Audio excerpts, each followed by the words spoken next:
ഞാൻ ആദ്യം നിങ്ങളോട് പറയുന്ന ഒരു കാര്യം ശ്രദ്ധിക്കുക, നിങ്ങൾ എന്നെ ശ്രദ്ധിച്ചിരിക്കുക. അത് പ്രയാസമുള്ള കാര്യമല്ല ഞാൻ പറയുന്നത്. ഞാനൊരു സംഭവം നിങ്ങളോട് പറയുവാനായിട്ട് തുടങ്ങുമ്പോൾ ഒരു സംഭവം നിങ്ങളോട് പറയുകയാണെങ്കിൽ എനിക്കത് രണ്ട് രീതിയിൽ പറയാം. നമ്മളെല്ലാവരും രണ്ട് രീതിയിൽ പറയുന്നവരാണ്. വലിയ കോംപ്ലിക്കേറ്റഡ് പ്രശ്നങ്ങളൊന്നുമില്ല ഇതിനകത്ത്. രണ്ട് രീതിയിൽ നമ്മളെല്ലാവരും പറയാറുണ്ട്. ഒന്ന്, നമ്മൾ രാവിലെ എഴുന്നേറ്റപ്പം മുതൽ നടന്ന എല്ലാ സംഭവങ്ങളും ഒന്നിനു പുറകെ ഒന്നായി അടുക്കി വെച്ച് നമ്മൾ പറയാൻ വരുന്ന സംഭവം വരെയുള്ള കാര്യങ്ങൾ പറയുവാൻ കഴിയും. ഫോർ എക്സാമ്പിൾ, ഞാൻ ഈ ചർച്ചിലേക്ക് വരുന്ന വഴിക്ക് എൻ്റെ വണ്ടിക്കൊരു ചെറിയ ആക്സിഡൻ്റ് ഉണ്ടായി നിങ്ങൾ ചിന്തിക്കുക. അങ്ങനെ ചിന്തിച്ചാൽ മതി, ആക്സിഡൻ്റ് ഒന്നും ഉണ്ടായിട്ടില്ല. അപ്പോൾ എനിക്ക് ഇത് എങ്ങനെ പറയാൻ കഴിയും? ഞായറാഴ്ച 2025 ജനുവരി 12 ഞായറാഴ്ച രാവിലെ 6 മണി കഴിഞ്ഞപ്പോഴേ ഞാൻ ഉണർന്നു.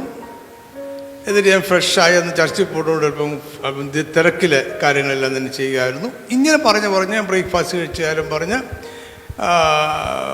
9:45 ആയപ്പോഴേ, അല്ലെങ്കിൽ അത് കഴിഞ്ഞപ്പോഴേ ഞാൻ വണ്ടി എടുത്ത് ഓടിച്ചു. ഇന്ന വഴിക്കൂടൊക്കെയാണ് ഞാൻ വന്നത്.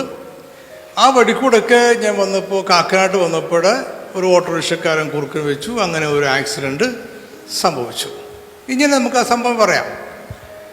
ഇങ്ങനെ സംഭവം പറയുന്ന രീതിയെ നമ്മൾ വിളിക്കുന്നത്, ഇംഗ്ലീഷിൽ വിളിക്കുന്നത് ക്രോണോളജിക്കൽ ഓർഡർ എന്നാണ്.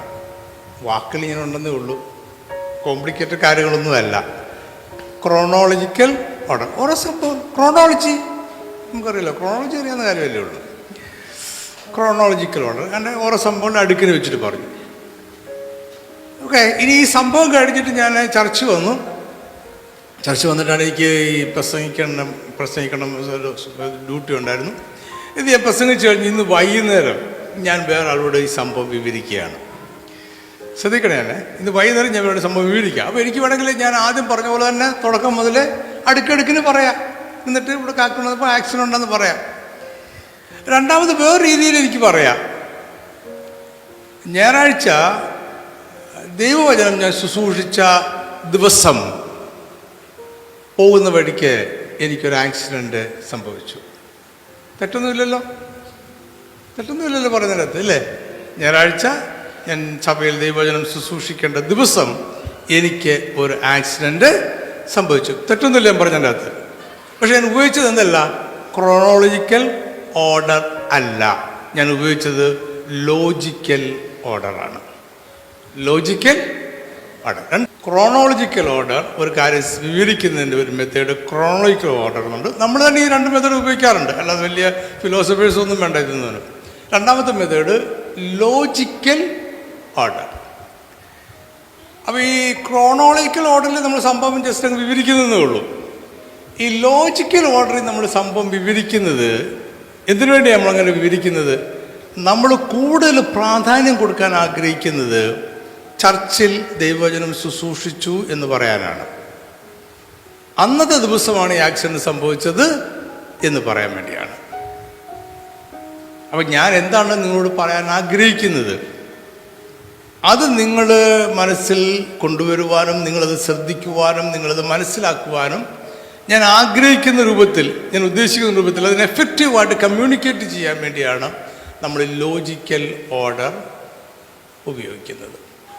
തിരുവത്താഴ ശുശ്രൂഷ, അപ്പം ഞാനീ പറഞ്ഞ നിങ്ങൾ മനസ്സിലിരിക്കട്ടെ, നമുക്ക് ഇതിലൊക്കെ പിന്നെ വരാം. ക്രോണോളജിക്കൽ ഓർഡർ, ലോജിക്കൽ ഓർഡർ, നമുക്ക് പിന്നെ വരാം, പിന്നെ അതിലേക്ക് വെക്കാം.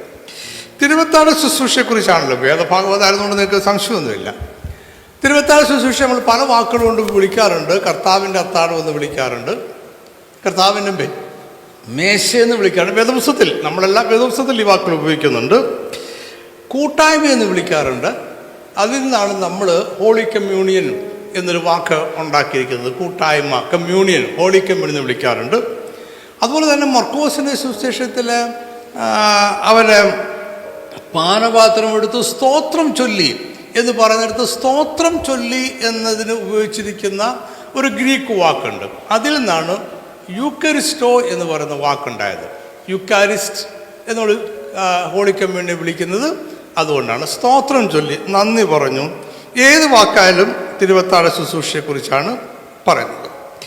ഇനിയും ഈ കൊരിന്ത്യ സഭയ്ക്കാണ് പൗലോസ് ഈ ലേഖനം എഴുതുമ്പോഴാണ് അദ്ദേഹം തിരുവത്താഴ ശുശ്രൂഷയെക്കുറിച്ച് പറയുന്നത്. ഈ 11-ാം അധ്യായം 22-ാമത്തെ വാക്യത്തിന് മുമ്പ് ഒരു ചെറിയ പ്രശ്നമുണ്ട്. കൊരിന്ത്യ സഭയിലെ ഒരു പ്രശ്നത്തെക്കുറിച്ച് പൗലോസ് ഡീല് ചെയ്യുന്നുണ്ട്. അപ്പോൾ ഇതൊരു ചെറിയൊരു കൺഫ്യൂഷൻ നമുക്കുണ്ടാക്കുന്ന ഒരു കാര്യമാണ്. ഈ കൊരിന്ത്യ സഭയിൽ ഒരു അത്താഴമുണ്ടായിരുന്നു. ഈ അത്താഴം എന്ത് അത്താഴമായിരുന്നു, ഏത് രൂപത്തിലുള്ള അത്താഴമായിരുന്നു നമുക്ക് വ്യക്തമായിട്ട് യാതൊരു ധാരണകളും നമുക്കില്ല. അങ്ങനെ പല കാര്യങ്ങളും നമുക്ക് ധാരണയില്ലാതെ വേദപുസ്തകത്തിലുണ്ട്, പല വാക്യങ്ങളുണ്ട്, ചില സംഭവങ്ങളുണ്ട്. അതൊക്കെ അന്നത്തെ ആൾക്കാർക്ക് അതിനെപ്പറ്റി അറിയാമായിരുന്നത് കൊണ്ടാണ് അന്ന് വിശദീകരിക്കാഞ്ഞത്. കുറേ കാലം കഴിഞ്ഞപ്പോഴേക്കും നമുക്ക് ആ സാഹചര്യങ്ങളും സാമൂഹിക ജീവിതവും ഒക്കെ നമ്മൾ മാറി പറഞ്ഞപ്പോൾ നമുക്കതിനെപ്പറ്റിയുള്ള വിവരങ്ങൾ പലതും നഷ്ടപ്പെട്ടു പോയതുകൊണ്ടാണ് നമുക്കിപ്പോൾ അറിയാതെ നമ്മളതിനെപ്പറ്റി ബോധം ചെയ്യേണ്ട കാര്യം നമുക്കില്ല. അപ്പോൾ ഈ കൊരിന്ത്യർ അവർ സഭായോഗം കൂടാനായിട്ട് വരും. അവർ സഭായോഗം കൂടാനായിട്ട് വരുന്നത് പക്ഷേ ആഴ്ചവട്ടത്തിൻ്റെ 1-ാമത്തെ ദിവസമായിരിക്കും വരുന്നത്. അവിടെ ഒരു ചെറിയ പ്രശ്നമുണ്ട്, നമുക്ക് അതിലേക്ക് പിന്നീടൊക്കെ വരാം. 1-ാമത്തെ ദിവസം ഒരു പക്ഷേ ഞായറാഴ്ച വൈകിട്ടായിരിക്കാമെന്ന് നമുക്ക് ചിന്തിക്കാം. ഞായറാഴ്ച വൈകിട്ടനാകണമെന്നില്ല. ആഴ്ചവട്ടത്തിന് 1-ാമത്തെ ദിവസം പറയുമ്പോൾ ഞായറാഴ്ച വൈകിട്ടനാകണമെന്നില്ല. ഞായറാഴ്ച വൈകിട്ടെന്ന് ചിന്തിച്ചോളൂ. നമുക്കാണ് ഈ അത്താഴത്തെക്കുറിച്ച് വ്യക്തമായ ധാരണ നമുക്കില്ല ഇരിക്കുന്നതുകൊണ്ട്. അപ്പോൾ ഞായറാഴ്ച വൈകിട്ട് അവർ ഒരുമിച്ച്, ഞായറാഴ്ച അവർക്ക് അവധി ദിവസമല്ല, അന്ന് ഞായറാഴ്ച അവധി ദിവസമല്ല, പിന്നീടാണ് ഞായറാഴ്ച ദിവസം അവധി ദിവസമായിട്ട് കോൺസ്റ്റന്റൈൻ ചക്രവർത്തി പ്രഖ്യാപിക്കുന്നത്. അപ്പോൾ ഞായറാഴ്ച ജോലി ചെയ്യാൻ പോകുന്നുണ്ട്. പകല് ആരാധനയ്ക്ക് കൂടാനായിട്ട് കഴിയത്തില്ല. ഞായറാഴ്ച വൈകിട്ടത്തൊക്കെ അവർ വരികയാണെന്നുണ്ടെങ്കിൽ അതൊരു നമ്മളൊരു ഇൻഫറൻസാണ്, അങ്ങനെ തന്നെയാണോ നമുക്ക് കൃത്യതയില്ല. അവർ ഒരുമിച്ച് വരുന്ന സമയത്ത് അവരാദ്യം അത്താഴം കഴിക്കും. ഈ അത്താഴമാണ് അവിടെ പ്രശ്നങ്ങൾ ഉണ്ടാക്കിയത്. നമുക്കും ഇപ്പോഴും പ്രശ്നങ്ങൾ ഉണ്ടാക്കിക്കൊണ്ടിരിക്കുന്ന സാധനവും ഈ അത്താഴമാണ്. ഇവർ ഈ അത്താഴം കഴിക്കുന്നത് എന്ത് അത്താഴമാണെന്ന് നമുക്ക് അറിഞ്ഞുകൂടാ. ഒരുപക്ഷെ യൂദായുടെ ലേഖനത്തിൽ ഒരു സ്നേഹസദ്യയെക്കുറിച്ച് പറയുന്നുണ്ട്. പൗലോസും നിങ്ങൾക്ക് വിശക്കുന്നുവെങ്കിൽ നിങ്ങൾക്ക് വീട്ടിലിരുന്ന് ആഹാരം കഴിച്ചിട്ട് വരാം എന്ന് പൗലോസ് പറയുന്നുണ്ട്. അപ്പോൾ ഒരു പക്ഷേങ്കിൽ ഇതെന്താകാം, എല്ലാ ആഴ്ചയിലും കൂടുന്ന ഒരു സ്നേഹസദ്യ ആകാം. ഇനി ഇതിന് മറ്റൊരു സാധ്യതയുണ്ട്. മറ്റൊരു സാധ്യത എന്ന് പറയുന്നത് ഈ തിരുവത്താഴ ശുശ്രൂഷ പെസഹയുടെ തുടർച്ചയാണ് എന്ന് ആദ്യകാലത്തിൽ അവർ വിശ്വസിച്ചിരുന്നു. ആദ്യകാല സഭയിൽ വിശ്വസിച്ചിരുന്നു. ഇവിടെ പെന്തിക്കോസ്തുകാർക്ക് വലിയൊരു പ്രോബ്ലമുണ്ട്. അവരുടെ ചിന്തയെന്ന് പറയുന്നത് ഈ പെന്തിക്കോസ്ത് ദിവസം ആത്മാവ് ഇറങ്ങി വന്നപ്പോൾ എല്ലാവർക്കും ഈ യേശുക്രിസ്തുവിൻ്റെ ദൈവരാജ്യത്തെക്കുറിച്ചുള്ള സുവിശേഷത്തിൻ്റെ സകല വെളിപ്പാടും ടപ്പേന്ന് കിട്ടിയെന്നാണ് പെന്തിക്കോസ്തുകാർ ചിന്തിക്കുന്നത്. ബുദ്ധനൊക്കെ ബോധജ്ഞാനം കിട്ടിയതുപോലെ അങ്ങ് കിട്ടിയെന്നാണ് ചിന്തിക്കുന്നത്. തെറ്റാണ്, അങ്ങനെയൊന്നും സംഭവിച്ചിട്ടില്ല. അങ്ങനെയല്ല സംഭവിച്ചത്. അങ്ങനെയാണെങ്കിൽ പിന്നെ എന്തിൻ്റെ ആവശ്യമില്ല, ഈ ലേഖനങ്ങളുടെ ഒന്നും ആവശ്യമില്ല. പിന്നെ അവർ വഴിതെറ്റിപ്പോതുകൊണ്ടല്ലയോ ലേഖനങ്ങളൊക്കെ എഴുതിയത്, എനിക്കറിയാമല്ലോ. എന്ന് മാത്രം ഇവർ വഴിതെറ്റിപ്പോയി. കൊരിന്ത്യ സഭയൊക്കെ പോയെടുത്ത് യാതൊരു കണക്കുമില്ല എങ്ങോട്ടൊക്കെ പോകുന്നുള്ള കാര്യത്തിൽ, ഒരു കണക്കുമില്ലാതെ പോയി. അപ്പോൾ ലേഖനങ്ങളെല്ലാം എഴുതിയവർ വഴിതെറ്റിപ്പോതുകൊണ്ടാണ്. അപ്പോൾ ആത്മാവ് ഇങ്ങനെ വന്നപ്പം പെട്ടെന്നൊരു ബോധജ്ഞാനത്തിൽ ദൈവരാജ്യത്തിൻ്റെ സുവിശേഷം, ഞാൻ ആ വാക്ക് പ്രത്യേകം എടുത്ത് പറഞ്ഞാണ്, അങ്ങനെ വളച്ചിട്ട് പറഞ്ഞാണ്, ദൈവരാജ്യത്തിൻ്റെ സുവിശേഷത്തെക്കുറിച്ചുള്ള സകല കാര്യങ്ങളും അവർക്ക് വെളിപ്പെട്ട് കിട്ടിയതൊന്നുമില്ല. അത് ക്രമേണയാണ് വെളിപ്പെട്ട് കിട്ടിയത്. അതിന് കുറേ കാര്യങ്ങളുണ്ട്. എനിക്ക് അതെല്ലാം കൂടെ പറഞ്ഞ് നമുക്ക് ഇന്നത്തെ വിഷയം തീർക്കാനായിട്ട് കഴിയത്തില്ല. അപ്പോൾ ഈ ദൈവരാജ്യത്തിൻ്റെ സുവിശേഷം ക്രമേണ വെളിപ്പെട്ട് കിട്ടുന്നതെല്ലാം ഈ വചനത്തിലൂടെയാണ്, ദൈവവചനത്തിലൂടെയാണ്. ഇവർ അതിനുവേണ്ടിയാണ് ലേഖനങ്ങൾ എഴുതിയത്. വചനം മാത്രമല്ല, ലേഖനങ്ങൾ എഴുതിയത്, പിന്നെ പ്രവചനം, അന്യഭാഷയുടെ വ്യാഖ്യാനത്തെക്കുറിച്ചൊക്കെ പറയുന്നില്ലേ. അപ്പോൾ ഇങ്ങനെയൊക്കെയാണ് ഈ സഭയ്ക്ക് ആവശ്യമായ വെളിപ്പാടുകൾ ക്രമേണ 1-ാം നൂറ്റാണ്ടിൻ്റെ അവസാനമൊക്കെ ആയപ്പോഴേക്കും സഭയ്ക്ക് ആവശ്യമായ ദൈവരാജ്യത്തെക്കുറിച്ചുള്ള എല്ലാ വെളിപ്പാടുകളും പൂർണ്ണമായിട്ട് അവർക്ക് കിട്ടുന്നത് അങ്ങനെയാണ്. തെളിവുകൾ വേദപുസ്തകത്തിലും അപ്പോസ്തല പ്രവൃത്തിയിലും ഒക്കെ ഉണ്ട്. അപ്പം ഈ ആദ്യത്തെ സഭ ചെയ്തതെല്ലാം ശരിയല്ല. ആദ്യ സഭ ചെയ്ത് പലതും എന്താണ് ശരിയാണ്. കാരണം യേശു ക്രിസ്തുവിൻ്റെ പ്രസംഗം നേരിട്ട് കേട്ടവരുണ്ട്, യേശുക്രിസ്തുവിൻ്റെ പ്രസംഗം നേരിട്ട് കേട്ടവർ നിന്നും നേരിട്ട് പഠിച്ചവരുണ്ട്. അങ്ങനെയുള്ളവരൊക്കെ ആദ്യത്തെ സഭയിലുണ്ട്, നമ്മളെപ്പോലുള്ളവരല്ല. അവർ ചെയ്ത പലതും ശരിയാണ്, എല്ലാം ശരിയല്ല. കാരണം അവർക്ക് ഈ ദൈവരാജ്യത്തെക്കുറിച്ചുള്ള സമ്പൂർണ്ണമായ ഒരു വെളിപ്പാട് അവർക്ക് കിട്ടിയിരുന്നില്ല. ക്രമേണ വെളിപ്പെട്ട് വന്നിരുന്നത്. അതുകൊണ്ട് തന്നെ ഇവർക്ക് ഈ തിരുവത്താഴ ശുശ്രൂഷ പെസഹയുടെ തുടർച്ചയാണ് എന്നൊരു ചിന്തയുണ്ടായിരുന്നു. നിങ്ങൾ എത്ര പേർ അങ്ങനെ ചിന്തിക്കുന്നുണ്ട് തിരുവത്താഴ ശുശ്രൂഷ പെസഹയുടെ തുടർച്ചയാണെന്ന്? എന്നാൽ പൗലോസ് പറയുന്നു അല്ലെന്ന് പറയാനാണ് പൗലോസ് ഈ കൊരിന്ത്യർ ലേഖനം 11-ാം അധ്യായം 23 മുതലുള്ള വാക്യങ്ങൾ എഴുതിയിരിക്കുന്നത്. ഇത് പെസഹയുടെ തുടർച്ച അല്ല. അപ്പോൾ ഇത് പെസഹയുടെ തുടർച്ചയാണെങ്കിൽ പെസഹയുടെ ഒരു പ്രധാനപ്പെട്ട ആചാരമാണ് അത്താഴം. പെസഹ അത്താഴം എന്ന് കേട്ടില്ലേ? പെസഹ അത്താഴം. അപ്പോൾ പെസഹയുടെ ഒരു പ്രധാനപ്പെട്ട ഭാഗം തന്നെയാണ് ആചാരം. പെസഹയ്ക്ക് 15 ആചാരങ്ങളുണ്ട്. പ്രധാനമായിട്ടുള്ളത് ഈ പെസഹ അത്താഴമാണ്. അപ്പോൾ ഒരു പക്ഷേങ്കിൽ ഇവർ ഈ പെസഹ അത്താഴം എന്ന ഒരു കാഴ്ചപ്പാടിൽ ഇവർ അത്താഴം കഴിക്കാനായിട്ട് ഒരുമിച്ച് കൂടിയതും ആയിരിക്കാം. ഓക്കെ. അപ്പോൾ എന്താണ് ഈ അത്താഴം എന്നതിനെ കുറിച്ചാണ് ഞാൻ ഈ പറഞ്ഞു വരുന്നതെല്ലാം തന്നെ. ഒന്നുകിൽ യൂദ പറയുന്ന പോലെയുള്ള സ്നേഹസദ്യ ആയിരിക്കാം, അല്ലെങ്കിൽ ഈ പെസഹയുടെ അത്താഴം എന്നുള്ളൊരു കാഴ്ചപ്പാടനുസരിച്ച് അവർ ഈ പെസഹ അത്താഴമായിട്ട് ഒരുമിച്ച് കൂടുമ്പോഴെല്ലാം അത്താഴം കഴിക്കുന്നൊരു രീതി ഉണ്ടായിരുന്നതാണ്. എനിവേ ഇവിടെ ഒരു പ്രശ്നമുണ്ടായി. ഇവിടുത്തെ പ്രശ്നം എന്ന് പറയുന്നത് ഈ ആരാധനയ്ക്ക് അന്ന് ഒരുമിച്ച് കൂടുന്നത് സമ്പന്നരുടെ വീട്ടിലാണ്, സമൂഹത്തിൽ ഇച്ചിരി സ്വാധീനമൊക്കെ ഉള്ളവരുടെ വീട്ടിലാണ്. അവരുടെ വീട്ടിൽ അത്താഴം ക്രമീകരിക്കപ്പെടും.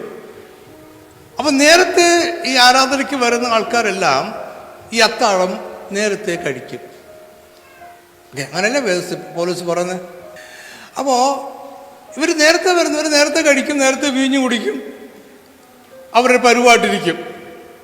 പിന്നീട് താമസിച്ച് വരുന്ന ആൾക്കാർ പറഞ്ഞാൽ പാവങ്ങൾ, ജോലിക്ക് പോകുന്നവർ, അടിമകളായിട്ടുള്ളവർ, ഇവരൊക്കെ ജോലിയൊക്കെ ചെയ്ത് കഴിഞ്ഞ് സൂര്യനൊക്കെ അസ്തമിച്ച് കഴിയുമ്പോഴായിരിക്കാം ഒരു പക്ഷേങ്കിൽ ഇവർ ഈ ആരാധനയ്ക്കായിട്ട് വരുന്നത്. അങ്ങനെ ഇവർ വരുമ്പോൾ ഇവിടെ ആഹാരവുമില്ല, വീഞ്ഞുമില്ല, യാതൊരു കാര്യങ്ങളും ഇവിടെ ഉണ്ടായിരിക്കില്ല. അവർ വിശന്നാണ് വരുന്നത്, ജോലി ചെയ്ത് ക്ഷീണിച്ചാണ് വരുന്നത്, ഇവിടെ സ്നേഹസദ്യ ഉണ്ടെന്ന് പറഞ്ഞാണ് വരുന്നത്, അല്ലെങ്കിൽ പെസഹയുടെ അത്താഴം ഉണ്ടായി വട്ടവർ മേ ബി, നമുക്കതിനെപ്പറ്റി വ്യക്തമായൊരു ധാരണയില്ല. ഇവിടെ വരുമ്പം ആഹാരവുമില്ല, വീഞ്ഞുമില്ല, യാതൊരു കാര്യവുമില്ല, വേറെ കുറച്ച് പേര് കഴിച്ച് വീഞ്ഞു കുടിച്ച് വല്ലാതിരിക്കുന്നു. ഇത് പൗലോസിനെ വളരെയധികം ഞെട്ടിപ്പിച്ച് കളഞ്ഞു എന്നുള്ളതാണ് പറഞ്ഞത്. പൗലോസിനെ അത് ഞെട്ടിപ്പിച്ച് കളഞ്ഞു ഇങ്ങനൊരവസ്ഥ. അതുകൊണ്ട് ഇതിനെക്കുറിച്ച് പൗലോസ് പറയുന്നത് 1 കൊരിന്ത്യർ 11-ാമത്തെ വാക്യം. ഇനി ആജ്ഞാപിപ്പാൻ പോകുന്നതിൽ ഞാൻ നിങ്ങളെ പുകഴ്ത്തുന്നില്ല. നിങ്ങൾ കൂടി വരുന്നതിനാൽ നന്മയ്ക്കല്ല തിന്മയ്ക്കത്രേ ഇടയാകുന്നത്. നിങ്ങൾ കൂടി വരുന്നത് നന്മയ്ക്കല്ല തിന്മയ്ക്കത്രേ ഇടയാകുന്നത്. ഇപ്പൊ നിങ്ങൾ ഞായറാഴ്ചത്തെ ആരാധനയുടെ കാര്യം പറയുന്നത്, നിങ്ങളിങ്ങനെ കൂടി വന്ന് അതിൻ്റെ ഭാഗമായി നിങ്ങൾ കഴിക്കുന്ന ഈ അത്താഴം കാരണം നിങ്ങൾക്ക് തിന്മയാണ് ഉണ്ടാകുന്നത്, നന്മയല്ല. ബാക്കി വാക്യങ്ങൾ ഞാൻ വായിക്കുന്നില്ല. അപ്പോൾ ഇങ്ങനൊരു വ്യതിചലനം കൊരിന്ത്യയിലുണ്ടായി. കൊരിന്ത്യയുടെ 1-ാമത്തെ ലേഖനം തന്നെ ഈ കൊരിന്ത്യ സഭയിലുണ്ടായ പല വ്യതിചലനങ്ങൾക്കുമുള്ള ഒരു മറുപടിയും കറക്ഷനുമാണ് 1-ാമത്തെ ലേഖനം തന്നെ. അതൊക്കെ നിങ്ങൾക്കറിയാം. ഈ വ്യതിചലനം ഉണ്ടായപ്പോൾ അവരെ നേരായ വഴിയിലേക്ക് കൊണ്ടുവരുവാൻ പൗലോസ് ശ്രമിക്കുന്നതാണ് നമ്മൾ വായിച്ച വേദഭാഗം. ഞാൻ കർത്താവിൽ നിന്ന് പ്രാപിക്കുകയും നിങ്ങളെ ഏൽപ്പിക്കുകയും ചെയ്തത് എന്തെന്നാൽ. ഇനിയും നമുക്ക് ഒരു കാര്യങ്ങൾ മനസ്സിലാക്കേണ്ടതായിട്ടിരിക്കുന്നു. ഈ തിരുവത്താഴ ശുശ്രൂഷയ്ക്ക് പല തലത്തിലുള്ള അർത്ഥമുണ്ട്. അത് കേട്ടോ, പല തലത്തിൽ അർത്ഥമുണ്ട്. ഞാൻ ഒന്ന് മാത്രമാണ് ഇപ്പോൾ നിങ്ങളോട് പറയുന്നത്. പൗലോസിൻ്റെ വ്യാഖ്യാനത്തെക്കുറിച്ച് പറയുന്നുള്ളൂ. പല തലത്തിലുണ്ട്. തിരുവത്താഴ ശുശ്രൂഷയ്ക്ക് പെസഹയുമായിട്ട് ഒരു ബന്ധവും ഇല്ല എന്നല്ല ഞാൻ ഉദ്ദേശിച്ചത്. എന്നാൽ തിരുവത്താഴ ശുശ്രൂഷ പെസഹയുടെ കണ്ടിന്യൂഷൻ അല്ല എന്നാണ് പൗലോസ് പറയുന്നത്. അതാണ് ഞാൻ നിങ്ങളോട് ഇന്ന് പറയാനായിട്ട് ശ്രമിക്കുന്നത്. തിരുവത്താഴ ശുശ്രൂഷ പെസഹയിലേക്ക് നോക്കുന്നതാണ്, കുഞ്ഞാടിൻ്റെ കല്യാണത്തിലേക്ക് നോക്കുന്നതാണ് തിരുവത്താഴ ശുശ്രൂഷ. അത് ഒരു ഉടമ്പടിയുടെ അത്താഴമാണ് തിരുവത്താഴ ശുശ്രൂഷ. ഉടമ്പടി അത്താഴമാണ്. ആ ഉടമ്പടി പുതുക്കലാണ് നമ്മൾ ഓരോ ഞായറാഴ്ചയും നടത്തുന്ന ഈ തിരുവത്താഴ ശുശ്രൂഷ എന്ന് പറയുന്നത്. ഇങ്ങനെ പല തലത്തിലുള്ള അർത്ഥങ്ങൾ ഉണ്ട്. ഈ പെസഹ, ഇസ്രായേലിന്റെ പെസഹയിൽ രണ്ട് തീമാണ് അവർ പെസഹയിൽ. ഇത് നമുക്കൊരു ചെറിയൊരു ആവശ്യമുണ്ട്. ഒന്ന് അടിമത്തം, രണ്ട് സ്വാതന്ത്ര്യം. അടിമത്തം, സ്വാതന്ത്ര്യം. ഞാൻ നേരത്തെ നിങ്ങളോട് പറഞ്ഞു, ഈ കൊരിന്ത്യ സഭയിലെ ആളുകൾ ആരാധനയ്ക്ക് കൂടി വന്നിരുന്നത് ശനിയാഴ്ച വൈകിട്ടാണോ ഞായറാഴ്ച വൈകിട്ടാണോ നമുക്ക് വലിയ തീർച്ച പോരാ എന്ന് പറയും. അപ്പോൾ അടിമത്ത സ്വാതന്ത്ര്യം എന്ന് പറഞ്ഞ രണ്ട് തീം ഈ പെസഹയിലുണ്ട്. ഇസ്രായേലിന്റെ പെസഹയുടെ കാര്യം പറഞ്ഞത്, മിസ്രൈമിൽ വെച്ച് ആചരിച്ച പെസഹയുടെ കാര്യം. ഇതൊക്കെ അവരോട് അന്ന് ദൈവം പറഞ്ഞത്, ഒന്നാം മാസം അല്ലെങ്കിൽ ആ മാസത്തെ ഒന്നാം മാസത്തോട് ദൈവം പ്രഖ്യാപിച്ചു, നീസാൻ മാസം 14-ാം തീയതി സന്ധ്യാസമയത്ത് നിങ്ങളൊരു കുഞ്ഞാടിനെ അറക്കണം. സന്ധ്യാസമയത്ത് എന്ന് പറയുമ്പോൾ സൂര്യൻ അസ്തമിച്ച് കഴിഞ്ഞാൽ നിങ്ങൾ ഈ കുഞ്ഞാടിനെ കൊല്ലണം. അപ്പോൾ യഹൂദന്മാരുടെ ഒരു ദിവസത്തെ കണക്കനുസരിച്ച് സൂര്യൻ അസ്തമിച്ച് കഴിഞ്ഞാൽ അത് പിന്നെ 14-ാം തീയതിയല്ല, 15-ാം തീയതിയാണ്. അപ്പോൾ 14-ാം തീയതി സന്ധ്യാസമയത്ത് എന്ന് പറയുമ്പോൾ 15-ാം തീയതി എന്ന് പറയുന്ന ദിവസത്തിൻ്റെ തുടക്കമാണ്. നമ്മുടെ ഒരു ദിവസം തുടങ്ങുന്നത് രാവിലെ 6 മണിക്കാണ്. സോ അവരെ സംബന്ധിച്ചുള്ള ഒരു ദിവസം ആരംഭിക്കുന്നത് സൂര്യൻ അസ്തമിച്ച് കഴിയുമ്പോഴാണ്. 15-ാം തീയതി അവരുടെ ദിവസം ആരംഭിച്ചപ്പോൾ എല്ലാ ഇസ്രായേൽ ജനവും അടിമകളായിരുന്നു. You got my point? എല്ലാ ഇസ്രായേൽ ജനവും 15-ാം തീയതി ദിവസം ആരംഭിച്ചപ്പോൾ എല്ലാ ഇസ്രായേൽ ജനവും അടിമകളായിരുന്നു. അർദ്ധരാത്രി കഴിഞ്ഞപ്പോൾ എല്ലാ ഇസ്രായേൽ ജനത്തിനെയും ഫറവോൻ സ്വതന്ത്രമാക്കി. അന്ന് രാത്രി ഒരു കുഞ്ഞാട് അവർക്ക് വേണ്ടി അറക്കപ്പെട്ടു. അതിൻ്റെ രക്തം അവരുടെ വീടിൻ്റെ കട്ടിളപ്പടിമേൽ പുരട്ടി. സംഹാരകൻ അവരെ കടന്നുപോയി. അന്ന് അർദ്ധരാത്രി കഴിഞ്ഞപ്പോൾ അവരെല്ലാവരും സ്വതന്ത്രരായി. അപ്പോൾ ഒരേ ദിവസം അവരടിമകളായിരുന്നു, ഒരേ ദിവസം അവർ സ്വതന്ത്രരായിരുന്നു. ഇങ്ങനെ അപ്പോൾ എന്നാണ് നിങ്ങൾക്ക് സ്വാതന്ത്ര്യം കിട്ടിയത്? നീസാം മാസം 15-ാം തീയതി. എന്ന് വരെ നിങ്ങൾ അടിമകളായിരുന്നു? നീസാം മാസം 15-ാം തീയതി വരെ അടിമകളായിരുന്നു. ഒരേ ദിവസം അവർക്ക് സ്വാതന്ത്ര്യം കിട്ടി, ഒരേ ദിവസം അവർ അടിമകളും ആയിരുന്നു. ഇതുപോലെ തന്നെയാണ് രക്ഷിക്കപ്പെട്ട ജനം നമ്മളെല്ലാവരും ഒരേ ദിവസം അടിമകളും ഒരേ ദിവസം സ്വാതന്ത്ര്യം പ്രാപിച്ചവരുമാണ്. നമുക്ക് നോക്കാം, യേശുക്രിസ്തുവിനെ കാണിച്ചു കൊടുക്കുന്ന രാത്രി, അന്ന് രാത്രി എന്ന് പറയുമ്പോൾ ആ ദിവസം സൂര്യൻ അസ്തമിച്ചു കഴിഞ്ഞപ്പോൾ ആരംഭിച്ച ആ ദിവസം ആദ്യത്തെ ഒരു ഭാഗത്തെ രക്ഷിക്കപ്പെട്ട ദൈവജനം, അല്ലെങ്കിൽ രക്ഷിക്കപ്പെടുവാനായി നിർണയിക്കപ്പെട്ടിരുന്ന ദൈവജനമെല്ലാം അടിമത്തത്തിലായിരുന്നു. Are you following me? അത് വെള്ളിയാഴ്ച ദിവസമാണ്. കാരണം സൂര്യൻ അസ്തമിച്ചു കഴിയുമ്പോൾ വെള്ളിയാഴ്ച ദിവസം ആയി.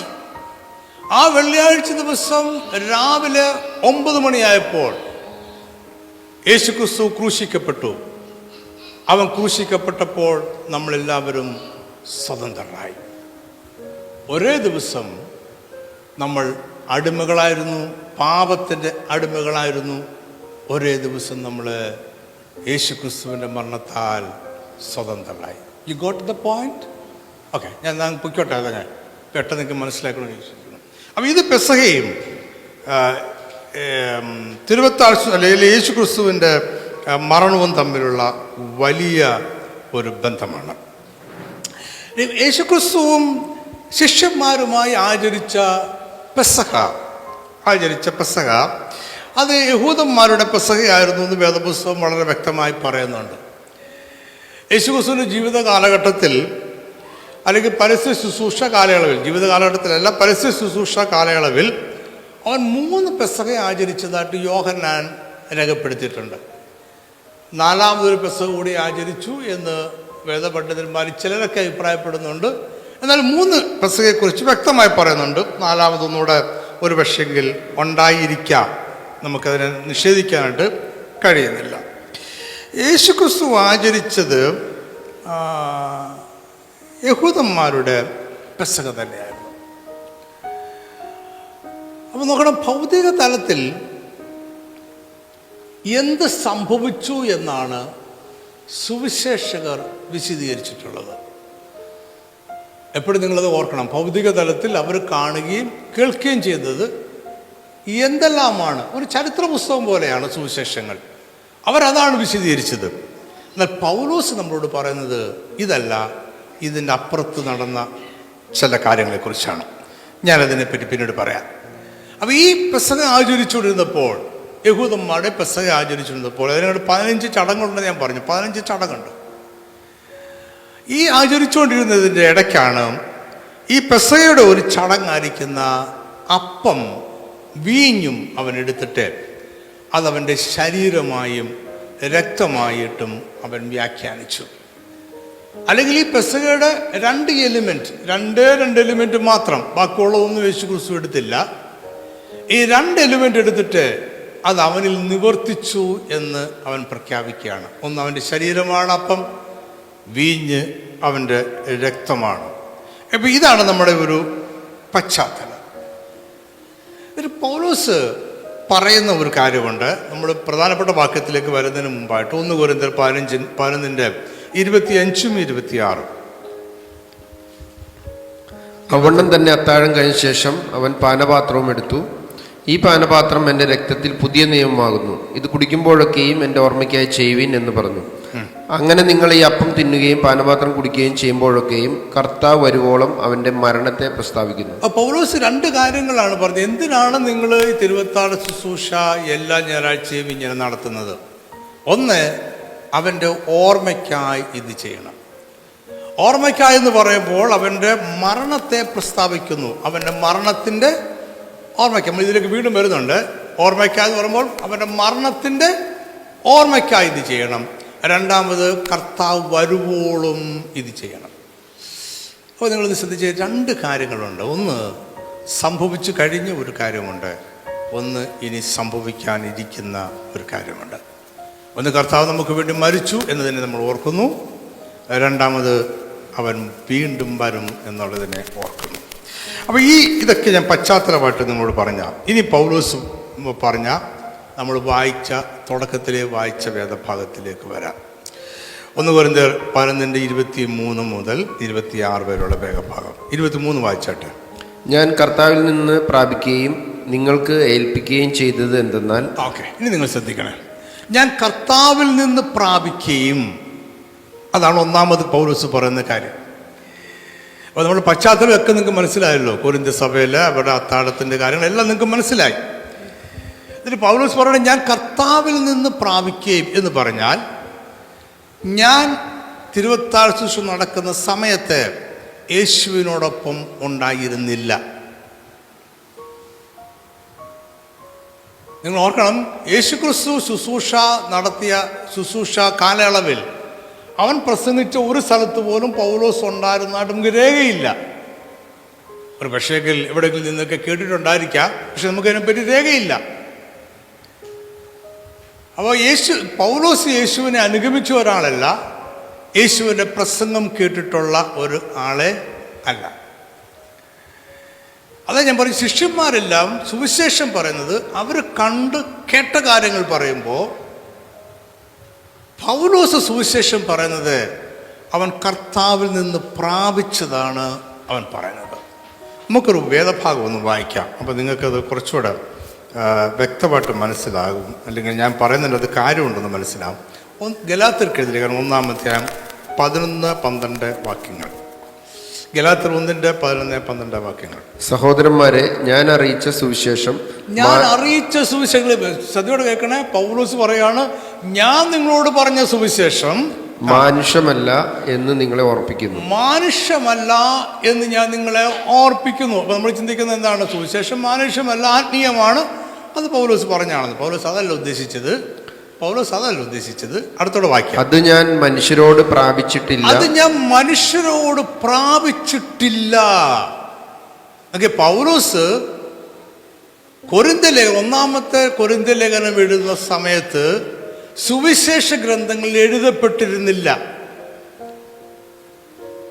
അതിന് ശേഷമോ അല്ലെങ്കിൽ അദ്ദേഹം കൊരിന്ത്യ ലേഖനം എഴുതുന്ന സമയത്തോ ആയിരിക്കണം സുവിശേഷങ്ങൾ ആദ്യമായി എഴുതുന്നത്. അത് ആദ്യം എഴുതുന്നത് മർക്കോസാണ്. അപ്പൊ സുവിശേഷ ഗ്രന്ഥങ്ങളിൽ എഴുതപ്പെട്ട് അത് വായിച്ചിട്ടല്ല പൗലോസ് സുവിശേഷം മനസ്സിലാക്കിയത്. നിങ്ങൾ ആലോചിച്ച് നോക്കിയാൽ, നിങ്ങളെ കർത്താവ് ഒരു കുതിരപ്പുറത്ത് യാത്ര ചെയ്യുന്ന സമയത്ത് സഭയെ പീഡിപ്പിക്കുവാനായി നിങ്ങൾ ഇറങ്ങിത്തിരിക്കുന്ന സഭയുടെ ശത്രുവായി നിങ്ങൾ പ്രവർത്തിച്ചുകൊണ്ടിരിക്കുന്ന ഒരു സമയത്ത് കർത്താവ് പ്രത്യക്ഷപ്പെട്ടു, നിങ്ങളെ വിളിച്ചു. നിങ്ങളെ വിളിച്ചതിന് ശേഷം നിങ്ങളെ വിളിച്ച യേശു ആരാണെന്ന് മനസ്സിലാക്കുവാൻ ഒരു വേദപുസ്തകം നിങ്ങൾക്ക് ലഭിക്കുന്നില്ല. ഇത് ചോദിച്ച് മനസ്സിലാക്കുവാൻ ഒരു ഉപദേശിയെ ലഭിക്കുന്നില്ല. ഇത് ചോദിച്ച് മനസ്സിലാക്കുവാൻ ഒരു സഹോദരനെ ലഭിക്കുന്നില്ല. എന്നെ വിളിച്ച് യേശു ആരാണെന്ന് മനസ്സിലാക്കുവാൻ ഒരേ ഒരു മാർഗമേ പൗലോസിന് മുന്നുള്ളൂ, കർത്താവിൽ നിന്ന് പ്രാപിക്കുക.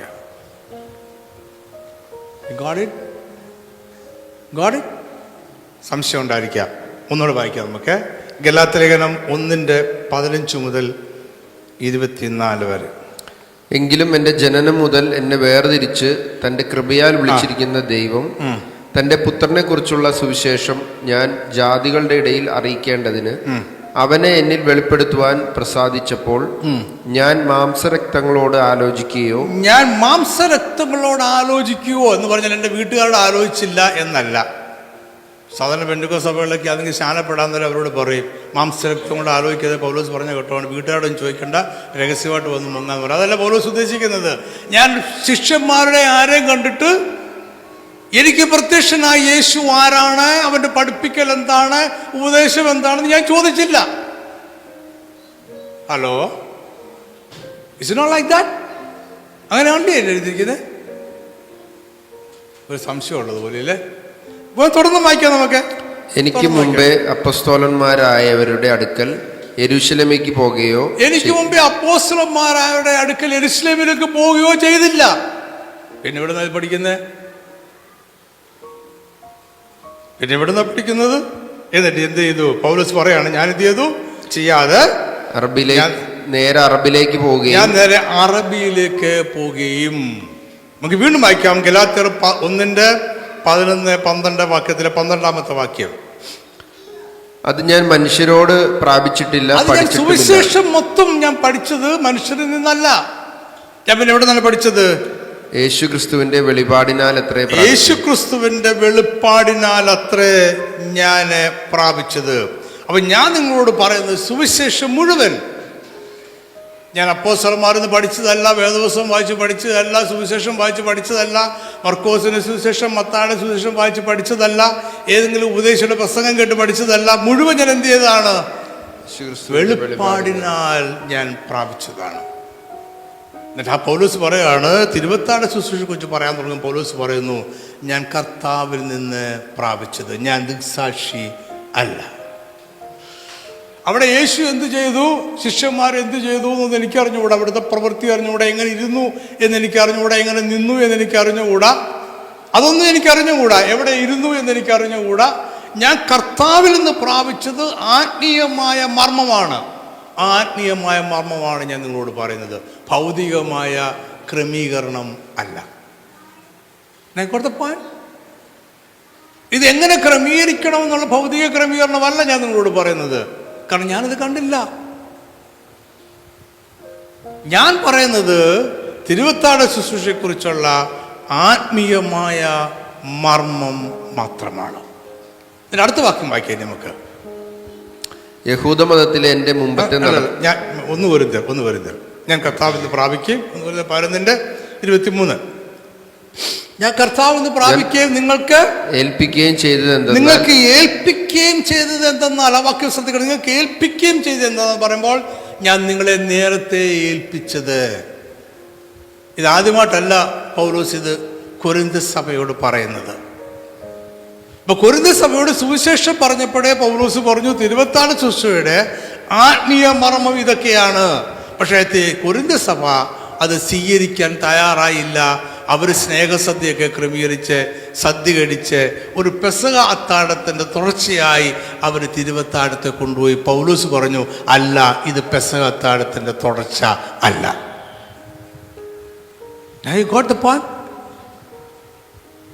പെസഹ അത്താഴത്തിൻ്റെ തുടർച്ചയാണെങ്കിൽ നിങ്ങൾ ചെയ്യുന്ന പോലെ ചെയ്താൽ മതി. പക്ഷെ ഇങ്ങനെയല്ല എന്ന് ഞാൻ നിങ്ങളെ ഏൽപ്പിക്കുകയും ചെയ്തതെന്നാൽ ഞാൻ മുമ്പേ നിങ്ങളെ ഏൽപ്പിച്ചതാണ്, മുമ്പേ ഞാൻ നിങ്ങളോട് പറഞ്ഞു തന്നതാണ്. പക്ഷെ നിങ്ങളത് കേട്ടില്ല. നിങ്ങളത് കേൾക്കാഞ്ഞതുകൊണ്ട് ഞാൻ വീണ്ടും നിങ്ങളോടിത് പറയുകയാണ്. ഞാനിത് കർത്താവിൽ നിന്ന് പ്രാപിച്ച ആത്മീയമായ മർമ്മമാണ്. നിങ്ങൾ പിന്തുടരുന്നതോ ഭൗതികമായ ക്രമീകരണമാണ്. നിങ്ങൾ നോക്കിയപ്പോൾ യേശു ക്രിസ്തു പെസഹ അത്താഴം കഴിക്കാനായി ശിഷ്യന്മാരുടെ കൂടെ ഇരുന്നു. പെസഹ അത്താഴം അത്താഴമാണ്. അതുകൊണ്ട് അത്താഴം കഴിക്കണം. അതുകൊണ്ട് അത്താഴം കഴിക്കാൻ നിങ്ങൾ അത്താഴം ക്രമീകരിക്കുന്നു. അങ്ങനെ നിങ്ങൾ സഭായോഗം ആരംഭിക്കാൻ ശ്രമിക്കുന്നു. നിങ്ങൾ ഭൗതികമായ ക്രമീകരണത്തെക്കുറിച്ചാണ് ചിന്തിച്ചത്. പക്ഷെ ഞാൻ നിങ്ങളോട് പറയുന്ന ആത്മീയ മർമ്മമാണ്. ഇതിൻ്റെ ആത്മീയ മർമ്മത്തിന് പെസഹയുടെ തുടർച്ച അല്ല. അപ്പൊ തിരുവത്താഴ ശുശ്രൂഷ നിങ്ങൾക്ക് തെറ്റിദ്ധാരണ ഉണ്ടാകരുത്. പെസഹയിലേക്ക് നോക്കുന്നതാണ്, കുഞ്ഞാടിൻ്റെ വരുവാനിരിക്കുന്ന കല്യാണത്തിലേക്ക് നോക്കുന്നതാണ്. എന്നാൽ പെസഹയുടെ തുടർച്ച അല്ല. ഇച്ചിരി ഒരു പ്രയാസം കാണുന്നത് മനസ്സിലാക്കാൻ.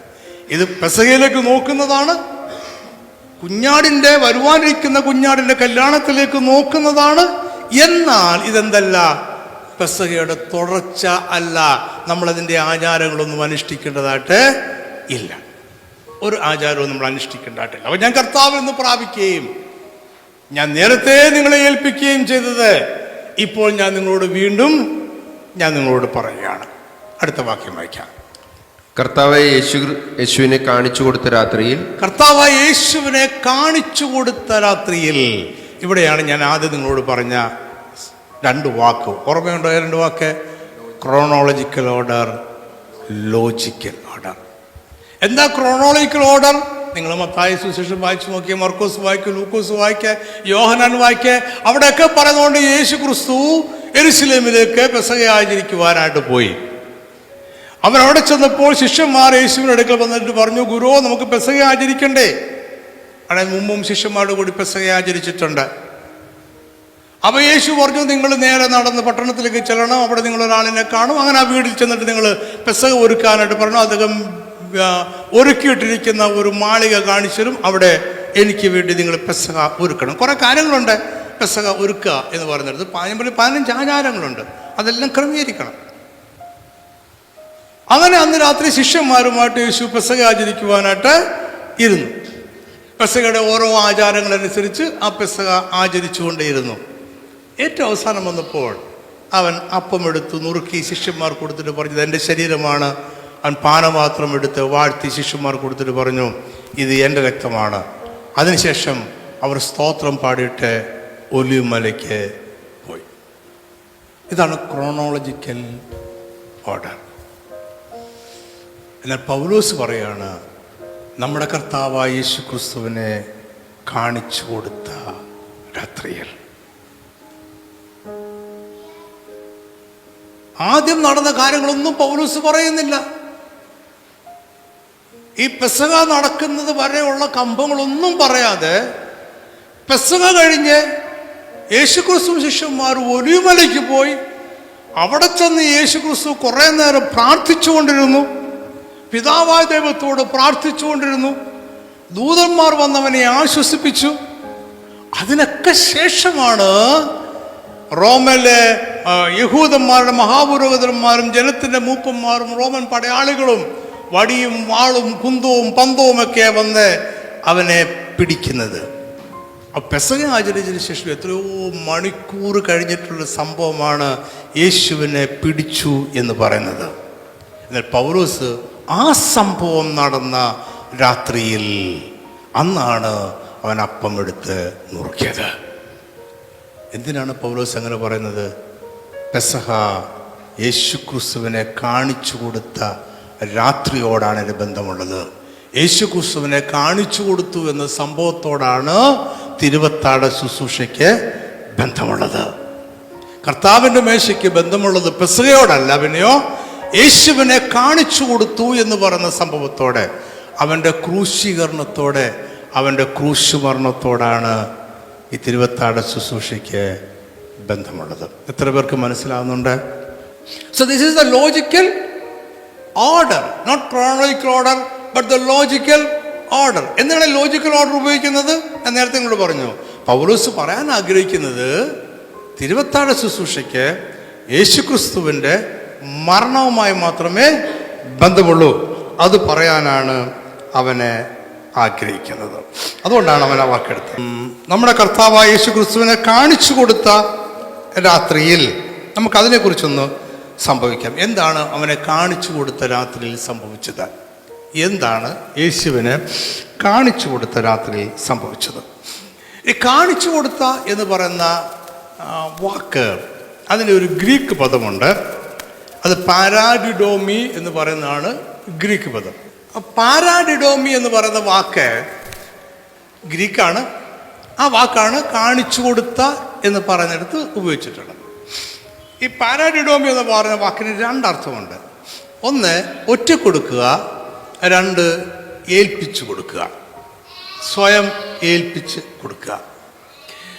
സ്വയം ഏൽപ്പിച്ചു കൊടുക്കുക എന്ന് പറയുമ്പോൾ മരണത്തിന് വേണ്ടി പിടിക്കപ്പെടുവാനായി, അല്ലെങ്കിൽ പീഡിപ്പിക്കപ്പെടുവാനായി, കാരാഗൃഹത്തിൽ അടയ്ക്കപ്പെടുവാനായി നമ്മളെ തന്നെ ഏൽപ്പിച്ചു കൊടുക്കുക. അതാണ് ഒരർത്ഥം.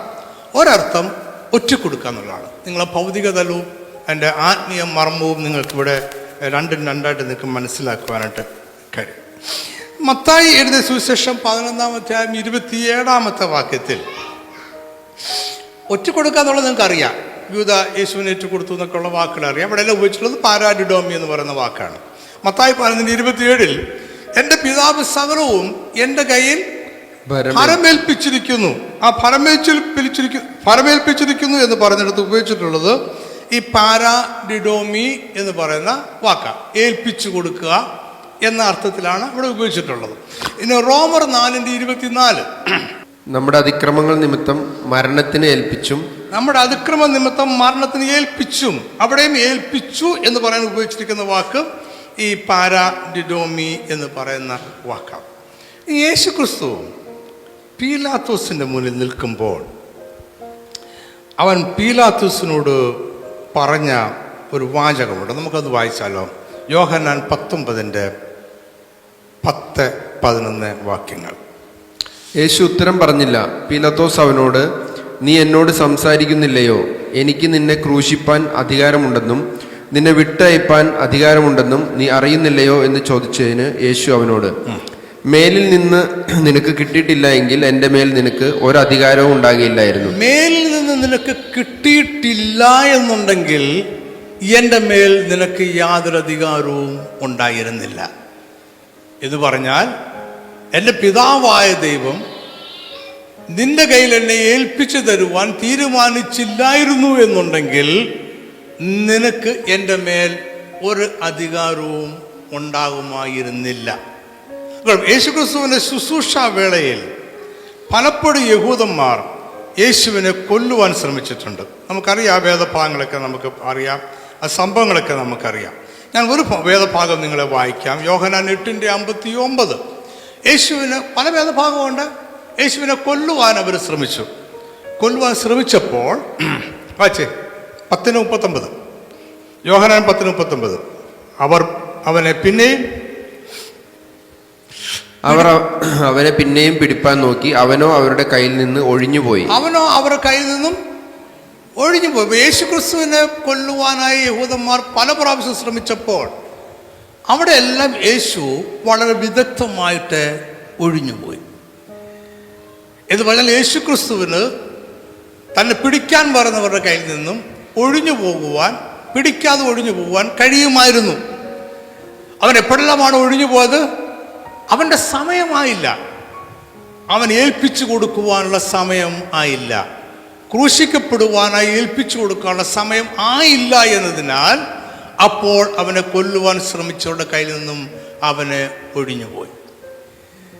അതല്ല, അവൻ ക്രൂശിക്കപ്പെടുവാനായി പിടിക്കപ്പെടുവാനുള്ള സമയമായപ്പോൾ പീലാത്തോസിനോട് പറഞ്ഞതുപോലെ പിതാവായ ദൈവം അവനെ പീലാത്തോസിൻ്റെ കയ്യിൽ ഏൽപ്പിച്ചു എന്ന് പറഞ്ഞതുപോലെ യേശു തന്നെ തന്നെ പടയാളുടെ കയ്യിൽ ഏൽപ്പിച്ചു കൊടുത്തു. അപ്പോൾ അവനെ കാണിച്ചു കൊടുത്ത രാത്രിയിൽ, നമ്മുടെ കർത്താവായ യേശു ക്രിസ്തുവിനെ കാണിച്ചു കൊടുത്ത രാത്രിയിൽ എന്ന് പറയുമ്പോൾ, നമ്മുടെ കർത്താവായ യേശു ക്രിസ്തു ക്രൂശിക്കപ്പെടുവാനായി, പിടിക്കപ്പെടുവാനായി, പീഡിപ്പിക്കപ്പെടുവാനായി, കൊല്ലപ്പെടുവാനായി ഏൽപ്പിച്ചു കൊടുത്ത രാത്രിയിൽ. അപ്പോൾ നോക്കെ, ശിഷ്യന്മാരുടെ സുവിശേഷം എഴുതുമ്പോഴെല്ലാം യൂദ അവനെ ഒറ്റക്കൊടുത്തു എന്ന് എഴുതിയേക്കുന്നത്. യേശു ക്രിസ്തു അങ്ങനെ തന്നെ പറഞ്ഞിട്ടുണ്ട്. നിങ്ങൾ ഒരുവൻ എന്നെ ഒറ്റക്കൊടുക്കുമെന്ന് പറഞ്ഞിട്ടുണ്ട്. അവിടെ ഉപയോഗിച്ചിരിക്കുന്ന വാക്ക് ഇതേ ഗ്രീക്ക് വാക്ക് തന്നെയാണ്, ഒറ്റക്കൊടുക്കുമെന്ന് പറഞ്ഞിട്ടുണ്ട്. അപ്പോൾ ഭൗതിക തലത്തിൽ യേശു ക്രിസ്തുവിനെ യൂദ ഒറ്റക്കൊടുക്കുകയും ആത്മീയ തലത്തിൽ യേശു ക്രിസ്തു ക്രൂശിക്കപ്പെടുവാനായി സ്വയം ഏൽപ്പിച്ചു കൊടുക്കുകയും ചെയ്യുകയായിരുന്നു. And this is the difference between what you see with your physical eyes and the spiritual mystery. ഇതാണ് പൗലോസ് പറഞ്ഞുകൊണ്ട് വരുന്ന കാര്യമല്ല. നിങ്ങൾ എന്ത് കണ്ടു എന്നതും ആത്മീയ മർമ്മവും തമ്മിൽ ഈ ഒരു വലിയ വ്യത്യാസം ഉണ്ട്. നിങ്ങൾ കണ്ടത് ശരിയാണ്, നിങ്ങൾ കേട്ടതും ശരിയാണ്, എന്നാൽ ആത്മീയ മർമ്മം വളരെ വ്യത്യസ്തമാണ്. ഓക്കെ, യേശു ക്രിസ്തുവിൻ്റെ മരണത്തെക്കുറിച്ച് പറയുമ്പോഴും ശിഷ്യന്മാരെല്ലാം തന്നെ സുവിശേഷം എഴുതുമ്പോൾ യേശു ക്രിസ്തു ക്രൂശിക്കപ്പെട്ട കാര്യവും ഞാൻ ഈ പറഞ്ഞ സമയമില്ല, അത് നമുക്ക് വേറെ ദിവസം ചിന്തിക്കാം. ഞാനിപ്പോൾ ജസ്റ്റ് ഒന്ന് പറഞ്ഞു പോകുന്നുള്ളൂ. അതൊക്കെ അങ്ങനെയൊക്കെ പറയുമ്പോൾ പൗലോസ് യേശു ക്രിസ്തുവിൻ്റെ മരണത്തെക്കുറിച്ച് പറയുമ്പോൾ പൗലോസ് അങ്ങനെയൊന്നും പറയുന്നില്ല. അവൻ വാഴ്ചകളെയും അധികാരങ്ങളെയും ക്രൂശിന്മേൽ തറച്ച് അവരുടെ മേൽ ജയോത്സവം കൊണ്ടാടി. You got the difference? ഒന്ന്, നിങ്ങൾ കണ്ണുകൊണ്ട് കാണുന്നതും ചെവി കൊണ്ട് കേൾക്കുന്നതുമായിട്ടുള്ള ഭൗതിക തലത്തിലെ കാര്യങ്ങൾ. രണ്ടാമത്തത് ആത്മീയമായ മർമ്മം. അപ്പോൾ പൗലോസ് പറഞ്ഞു, ഞാൻ പറയുന്നത് ആത്മീയമായ മർമ്മമാണ്. ആത്മീയമായ മർമ്മം അനുസരിച്ച് ഞാൻ ദൈവത്തിൽ നിന്ന്, കർത്താവിൽ നിന്ന് പ്രാപിക്കുകയും നിങ്ങളെ ഏൽപ്പിക്കുകയും ചെയ്യുന്നത് നമ്മുടെ കർത്താവായ യേശു ക്രിസ്തു ക്രൂശിക്കപ്പെടുവാനായി അവനെ തന്നെ ഏൽപ്പിച്ചു കൊടുത്ത രാത്രിയിൽ. ഇനിയുള്ള കാര്യങ്ങൾ ഞാൻ പെട്ടെന്ന് പറഞ്ഞു പോകാം. അപ്പോൾ ഈ കാണിച്ചു കൊടുത്ത രാത്രിയിൽ, അല്ല, യേശു ക്രിസ്തു സ്വയം ഏൽപ്പിച്ചു കൊടുത്ത രാത്രിയിൽ അവൻ എന്ത് ചെയ്തു? അവൻ അപ്പമെടുത്തു, സ്തോത്രം ചൊല്ലി നുറുക്കി, ഇത് നിങ്ങൾക്ക് വേണ്ടിയുള്ള എൻ്റെ ശരീരം, എൻ്റെ ഓർമ്മയ്ക്കായി ചെയ്യുവീൻ എന്ന് പറഞ്ഞു. ഈ അപ്പം എന്താണ് എന്നാണ് നമ്മൾ ഇനി ചിന്തിക്കുന്നത്. എന്താണ് ഈ അപ്പം? എന്താണ് ഈ വീഞ്ഞ്? അവനെടുത്ത പാനപാത്രത്തിലെ വീഞ്ഞ് എന്താണ്? പെസഹ ആചരിക്കുകയാണല്ലോ, യേശു ക്രിസ്തു ശിഷ്യന്മാരുടെ പെസഹ ആചരിക്കുകയാണ്. ഭൗതിക തലത്തിൽ അതിനാണ് സംഭവം നടന്നുകൊണ്ടിരിക്കുന്നത്. ഈ പെസഹ ആചരിക്കുമ്പോൾ ഈ പെസഹയുടെ ടേബിളിൽ, പെസഹയുടെ മേശത്ത്, ഞാൻ അതിൽ ഒത്തിരി പോകുന്നില്ല, മേശപ്പുറത്തൊരു പ്ലേറ്റ് ഉണ്ട്. നമ്മുടെ ഈ ആരിഭവനിലൊക്കെ വെജിറ്റേറിയൻ ഊണ് കഴിക്കാൻ ചെല്ലുമ്പോൾ തരുന്നൊരു പ്ലേറ്റ് ഉണ്ടല്ലോ, ഒത്തിരി അറകളുള്ള പ്ലേറ്റ് ഇല്ലേ? ഏകദേശം അതുപോലുള്ള ഒരു പ്ലേറ്റാണ് പെസഹ ആചരിക്കാൻ ഉപയോഗിക്കുന്നത്. ഒരു പ്ലേറ്റ്, അതിനകത്ത് ഒത്തിരി അറകൾ ഇങ്ങനെയുള്ള ഒരു പ്ലേറ്റ് ഉണ്ട്. അപ്പോൾ അതിനകത്ത് എല്ലാം ഓരോ ഫുഡൊക്കെ വെച്ചിരിക്കും. ഓരോ ഫുഡിൻ്റെ ഒരു കുറച്ച് ആളുകൾ കയ്പിച്ച് തരാതെ, ഇത് പെസഹ യാഗം കഴിച്ച ആടിൻ്റെ ഒരു കഷ്ണം എല്ലാം, ഇങ്ങനെ കുറേ കാര്യങ്ങളൊക്കെ ഞാനത് വെച്ചിരിക്കും. ഈ പ്ലേറ്റ്, ഇതാണ് സൈഡർ പ്ലേറ്റ് എന്ന് പറയുന്നത്. ഈ മേശയ്ക്ക് ഈ പ്ലേറ്റ് അല്ലാതെ വെച്ചിരിക്കുന്ന 3 കാര്യങ്ങളുണ്ട്. ഞാൻ 3 കുറിച്ച് അങ്ങനെ വിശദീകരിക്കാൻ പോകുന്നില്ല. ഇനി ഞാനൊന്നും വിശദീകരിക്കുന്നില്ല, ജസ്റ്റ് പറഞ്ഞങ്ങ് പോകുന്നു. 23 വരെയുള്ള വാക്യം നമുക്ക് കംപ്ലീറ്റ് ചെയ്യാൻ വേണ്ടി. അതിൽ ഒരു പ്ലേറ്റിൽ, അവിടെ വേറെ പ്ലേറ്റിൽ, ഇതല്ല വേറൊരു പാത്രത്തിൽ അവർ 3 അപ്പം വെച്ചിരിക്കും. ഒന്നിന് മുകളിൽ ഒന്നായിട്ട് ഭംഗിയായിട്ട് അടുക്കി 3 അപ്പം വെച്ചിരിക്കും. നമ്മുടെ ഈ പപ്പടം പോലെയുള്ള സാധനമാണ്, പുളിപ്പില്ലാത്ത അപ്പമാണ്. അപ്പം എന്ന് പറയുമ്പോൾ നമ്മളുണ്ടാക്കുന്നൊക്കെ വീട്ടിലുണ്ടാകുന്ന അപ്പമല്ല, ഇത് പപ്പടം പോലെയുള്ള പുളിപ്പില്ലാത്ത അപ്പം, പുളിപ്പില്ലാത്ത സംഘമാണ്. 3 ഇതിനെ വിളിക്കുന്നത് മാറ്റ്സ എന്നാണ് വിളിക്കുന്നത്. മാറ്റ്സ എന്ന് വിളിക്കും. ഓക്കെ, എന്നിട്ട് ഇവരുടെ മേശപ്പുറത്തെല്ലാം തന്നെ, ബാക്കിയൊക്കെ ഞാൻ വിടുക, ഇവരുടെ മേശപ്പുറത്ത് ഇവർ പെസഹ അത്താഴം കഴിക്കുന്ന ആൾക്കാരുടെ എല്ലാവരുടെയും അടുത്ത് ഓരോ കപ്പുണ്ടായിരിക്കും. ഓരോ കപ്പ് വീഞ്ഞൊഴിച്ച് കുടിക്കാൻ വേണ്ടിയുള്ള ഈ മാറ്റ്സ കൊണ്ട് 3 അപ്പം ഉണ്ട് ഞാൻ പറഞ്ഞു. ഓരോ കപ്പ് കാണും, വീഞ്ഞ് ഒഴിച്ച് കുടിക്കാനായിട്ടുള്ള ഓരോ കപ്പ് കാണും. പിന്നെ വേറെ ചില ക്രമീകരണങ്ങളോടുണ്ട്, നമ്മളോട് പോകുന്നില്ല. പിന്നെ ഈ മാറ്റ്സ, ഈ 15 ആചാരങ്ങളുള്ളതില്ലേ, മൂന്നാമത്തെ ആചാരം വരുമ്പോഴേക്കും ഈ മാറ്റ്സ എടുത്തിട്ട്, മാറ്റ്സയുടെ നടുക്കിരിക്കുന്ന അപ്പവർണ്ണം എടുത്തിട്ട് രണ്ടായിട്ട് മുറിക്കും. രണ്ടായിട്ട് മുറിച്ചിട്ട് ഒരു കഷ്ണം, അതായത് വലിയൊരു കഷ്ണം, ഒരു ചെറിയ കഷ്ണം പണ്ട് കുരങ്ങൻ പിന്നെ ആപ്പിൾ വീതിച്ചതുപോലാണ്. ഇതിന് ഒരെണ്ണം ചെറുത് ഒരെണ്ണം വലുതുമായിട്ട് വരുത്തുള്ളൂ. വലിയ കഷ്ണം അവരെ പൊതിഞ്ഞ് മാറ്റി വേറെ സ്ഥലത്ത് കൊണ്ടുവന്ന് അവരത് ഒളിച്ചു വെക്കും. ശരിക്കും പറഞ്ഞാൽ അവർ ഒളിച്ചു വെക്കുന്ന പോലാണ് അത് ഒളിച്ചു വെക്കുന്നത്. ഇത് മൂന്നാമത്തെ ചടങ്ങായിട്ടാണ് അവരത് ചെയ്യുന്നത്. അതോടെ ഒളിച്ചു വെച്ചിരിക്കുകയാണ്, മാറ്റി വെച്ചിരിക്കുകയാണ്. ഓക്കെ. ഇനിയും 8ാമത്തെ ചടങ്ങായിട്ട് ബാക്കിയുള്ള ഈ മാറ്റ്സ, പുളിപ്പില്ലാത്ത അപ്പം അവർ കഴിക്കും. അത് കഴിഞ്ഞിട്ട് 11ാമത്തെ ചടങ്ങ് എന്ന് പറയുന്നത് പെസഹ അത്താഴമാണ്. 10-15 ചടങ്ങുണ്ട്. 11 പെസഹ അത്താഴമാണ്. പെസഹ അത്താഴം കഴിയുമ്പോൾ ഇവർ മാറ്റി വെച്ചിരിക്കുന്ന ഈ അപ്പം എടുത്തുകൊണ്ട് വരും, പുളിപ്പില്ലാത്ത അപ്പം എടുത്തുകൊണ്ട് വരും. എന്നിട്ട് ആ അപ്പം നുറുക്കി അതിൽ പങ്കെടുക്കുന്ന എല്ലാവർക്കും ഈ അപ്പത്തിന് ഒരു കഷ്ണം അവർ കഴിക്കാൻ കൊടുക്കും. നമ്മൾ ഈ കല്യാണത്തിനൊക്കെ ഊണ് കഴിഞ്ഞാൽ പിന്നെ ഡെസേർട്ട് കഴിക്കുന്നതിന് തൊട്ട് ഐസ്ക്രീം കഴിക്കുന്നതിന്, ഹോട്ടലിലൊക്കെ ഊണ് കഴിഞ്ഞാലും നമ്മൾ ഐസ്ക്രീം വാങ്ങിച്ച് കഴിക്കുന്നതിന് തൊട്ട് ഡെസേർട്ട് കഴിക്കുന്നതിന് തൊട്ടാണ് അവർ ഏറ്റവും അവസാനമായിട്ട് കഴിക്കുന്ന മാറ്റ്സ. അപ്പോൾ ഇതിനെപ്പറ്റിയൊക്കെ പറയുന്ന ബുക്കുകളുണ്ട്. അപ്പോൾ ഈ മാറ്റ്സ കഴിച്ചു കഴിഞ്ഞാൽ പിന്നെ അന്ന് അവർ ആഹാരമൊന്നും കഴിക്കില്ല. അന്ന് രാത്രിയിൽ ആഹാരമൊന്നും വേറെ കഴിക്കില്ല. അതാണ് എൻ്റെ ഒരു പ്രമാണം. അതായത് ഈ മാറ്റ്സ കഴിച്ചു കഴിഞ്ഞിട്ട് പിന്നെ ഒരു കാര്യം കൂടെ ഉണ്ടായിരുന്നു. യേശുവിൻ്റെ കാലഘട്ടത്തിൽ ഈ പെസഹയ്ക്ക് യാഗം കഴിക്കുന്ന ഒരു ആട്ടിൻകുട്ടി ഉണ്ടായിരുന്നു. യേശു ക്രിസ്തുവിൻ്റെ കാലഘട്ടത്തിൽ. ഇപ്പോഴതില്ല, ദൈവാലയം ഇല്ലാത്തതുകൊണ്ട് ഇപ്പോഴതില്ല. അപ്പോൾ യേശു ക്രിസ്തുവിൻ്റെ കാലഘട്ടത്തിൽ അതുണ്ടായിരുന്നത് കാണും. പക്ഷെ അതിനെക്കുറിച്ച് ഇവിടെ പൗലോസ് പറയുന്നില്ല, ശിഷ്യന്മാരും അതിനെപ്പറ്റി പ്രത്യേകിച്ചും തന്നെ പറയുന്നില്ല. അപ്പോൾ ഈ മാറ്റ്സയാണ് അവർ അവസാനമായിട്ട് കഴിക്കുന്ന ആഹാരം. അല്ലെങ്കിൽ ആ പെസഹ യാഗമൃഗത്തിൻ്റെ മാംസത്തിൻ്റെ ഒരു ചെറിയ കഷ്ണമാണ് അവർ അവസാനം കഴിക്കുന്ന ആഹാരം. പിന്നീട് അവർ അന്ന് രാത്രി ആഹാരമൊന്നും വേറെ കഴിക്കില്ല. അപ്പോൾ ഈ അപ്പമാണ് യേശു എടുത്ത് വാഴ്ത്തി നുറുക്കി, വാഴ്ത്തി എന്ന് പറയുമ്പോൾ തന്നെ അനുഗ്രഹത്തിൻ്റെ ഒരു പ്രാർത്ഥന പറഞ്ഞ് നുറുക്കി ശിഷ്യന്മാർക്ക് കൊടുത്തത്. ഈ അപ്പത്തിൻ്റെ ഒരു പ്രത്യേകത, ഇത് മാറ്റിവെക്കപ്പെട്ടതും മറച്ചു വെക്കപ്പെട്ടതും പിന്നീട് വെളിപ്പെടാനിരിക്കുന്നതുമായ ഒരു അപ്പമാണ്. ഞാൻ അത്രയും പറഞ്ഞ പോവാ, സമയത്തിൻ്റെ നമുക്ക് ദൗർലഭ്യത്തിലുണ്ട്. ഇതവർ നേരത്തെ പറഞ്ഞ് മുറിച്ച് മാറ്റിവെക്കുകയല്ലേ. ഇത് മാറ്റിവെക്കപ്പെട്ടതും മറച്ചു വെക്കപ്പെട്ടതും, അവരിത് മറച്ചാണ് വെക്കുന്നത്, മറച്ചു വെക്കപ്പെട്ടതും പിന്നീട് വെളിപ്പെടാനിരിക്കുന്നതുമായ ഒരു അപ്പമായിരുന്നു. ഇത് മശിഹയുടെ വരവിൻ്റെ ഒരു അടയാളമായിരുന്നു. ഞാൻ പെട്ടെന്ന് പോകുന്നു. അവൻ 4 കപ്പ് വീഞ്ഞാണ് യഹൂദന്മാർ കുടിക്കാറുള്ളത്. അതിൽ 2 കപ്പ് വീഞ്ഞ് പെസഹ അത്താഴത്തിന് മുമ്പ് കുടിക്കും. 2 കപ്പ് വീഞ്ഞ് പെസഹ അത്താഴത്തിന് ശേഷം അവർ കുടിക്കും. ഈ 4ാമത്തെ കപ്പ് വീഞ്ഞ് കുടിച്ചു കഴിഞ്ഞാൽ പിന്നീട് അവർ അന്ന് ലഹരിയുള്ള ഒന്നും അന്ന് രാത്രിയിൽ കുടിക്കാറില്ല. മാറ്റ്സ കഴിച്ചു കഴിഞ്ഞാൽ, ഇപ്പോൾ യേശുവിൻ്റെ കാലത്തിൽ മാറ്റ്സയല്ല, ഈ യാഗമൃഗത്തിൻ്റെ ഒരു മാംസമായിരുന്നു ഉണ്ടായിരുന്നത്. ദേവാലയം ഇല്ലാതെ കഴിഞ്ഞാൽ പിന്നെ അതില്ലാതെ വന്നു. മാറ്റ്സയാണ് ഏറ്റവും അവസാനത്തെ ആഹാരം എന്ന് പറയുന്നത്.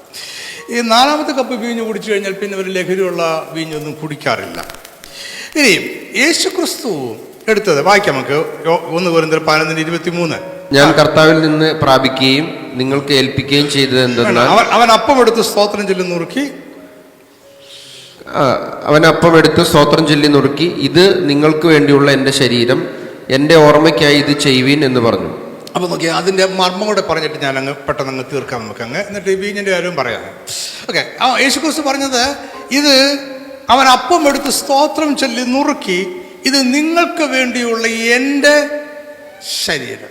നമ്മൾ കഴിക്കുന്ന ഈ അപ്പം യേശുക്രിസ്തുവിൻ്റെ ശരീരത്തിൻ്റെ ഓർമ്മയാണ്. ഒറ്റ പോയിന്റ് ഞാനിവിടെ ഓർപ്പിച്ചിട്ട് വരാം. അവൻ്റെ ശരീരമെന്ന് പറയുമ്പോൾ അവൻ്റെ മാർമികമായി ശരീരമായിരിക്കുന്ന സഭയെന്നല്ല, യേശുവിൻ്റെ ശരീരം തന്നെയാണ്.